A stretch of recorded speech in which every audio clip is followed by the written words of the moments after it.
What's going on, everyone? Daily Dose here. In today's video, as promised, we'll discuss Paris syndrome. Now, once again, one reason I'm going to be covering this is because I do think there are a lot of different aspects we can look at with this and how cases have been on the rise, and we can also discuss kind of the origin of where it came from and also just kind of some of the other implications that come with it. So like and subscribe, and let's jump right on into it. So first and foremost, what is Paris syndrome? Essentially, to sum it up, it's a phenomenon that occurs when you travel to Paris and you have symptoms such as hallucinations, delusions, psychosis, high anxiety, you're in a tachycardic state, you're not sleeping. So that's essentially summed up what Paris syndrome is. And where it got its name, first and foremost, it was first reported by the Japanese, and in particular in 2006 there were 20 reported cases within a small amount of time. And do I believe that it is a true syndrome? I do, but I think as things such as going to the mountains, things like that, like for example in Colorado, there's things such as altitude sickness. I think it could be something somewhat applied to that, because when you're in Paris in particular, there's a lot of stuff going on. It feels a lot more compact at points, to where it's just a lot of stimuli that somebody's taking in. There's a lot of stimuli coming into you, which can be very overwhelming. So for somebody, for example, from a small town traveling to France, could this happen to you? I believe maybe you would have a higher chance of it compared to somebody who lives in the city. This is talking from the States, but I thought this is kind of interesting. And now I want to also talk about a couple things to avoid, or how to prevent or potentially not get Paris syndrome. I know that was weird wording, but just go with me on this. So let's go ahead and discuss that. And also, I just wanted to do this because it is something that, as well as Paris syndrome, there are things such as altitude sickness, people who just get severely anxious when traveling in general. They can have, I'm not going to say psychotic symptoms, but they can have anxiety, things like that. But that's not Paris syndrome, but I'm just saying this can happen to anyone traveling anywhere.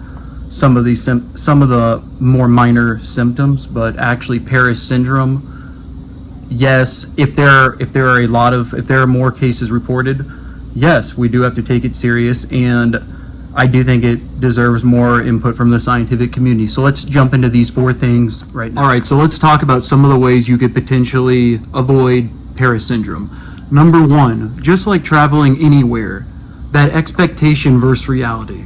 So remember, a lot of times people think when they're going to Paris, it's all glamour, joy.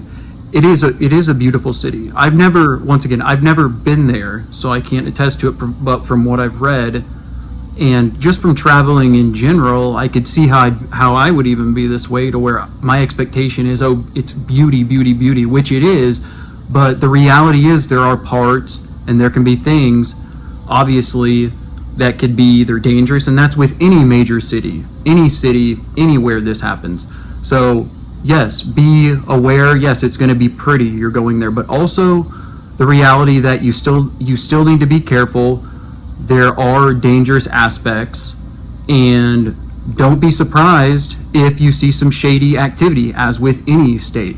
Okay, so once again, number 1 is the expectation versus reality. Let's go into number 2 on how you could potentially avoid getting Paris syndrome. All right, so I found number 2 kind of interesting, and I didn't actually think it would play a factor, but at the same time, it probably does. Number 2, a way to avoid. Understand Paris is not always romantic. It can be busy, and it can be very noisy, as stated with number 1. So I'm going to read a little excerpt from this. So, Paris is a city of love, right? So many romantic stories involve a meet cute or a proposal in Paris. And it's easy to conjure up this idea of falling in love in Paris.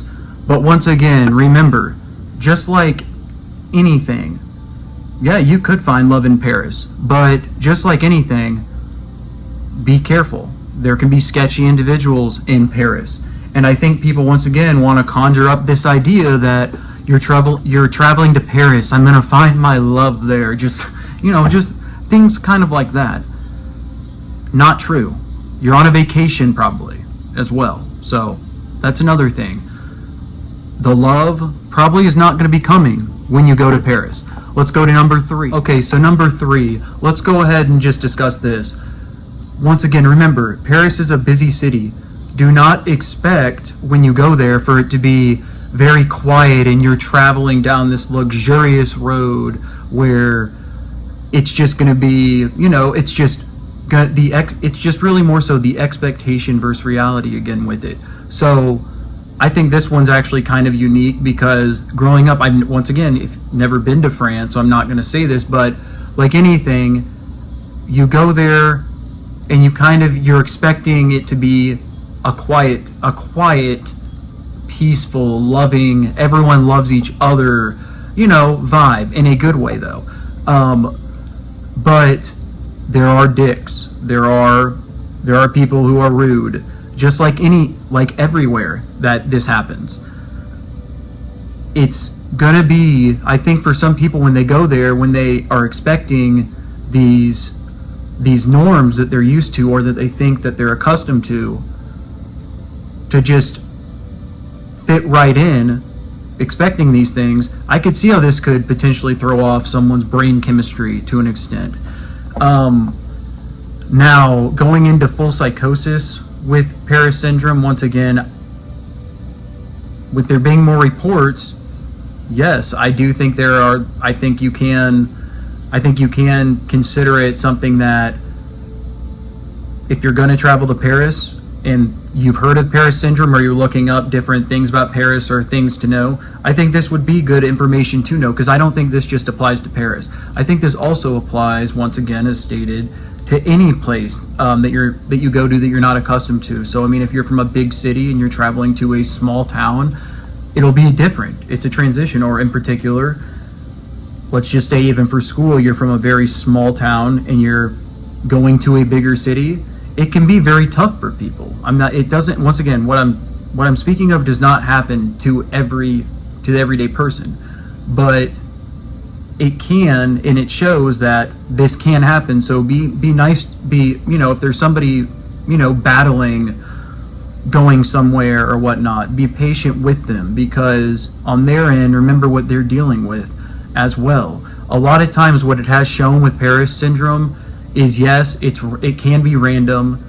It affects Japanese people more, but also one precursor is, what is your mental health going into your vacation? So are you going into it with a dull, I don't want to say a dull heart, but are you going into it, you're not happy, you're sad, you're just going to go? I think this could potentially affect it. Are you going expecting, as I said, with these things to avoid, with this expectation and reality of it being this beautiful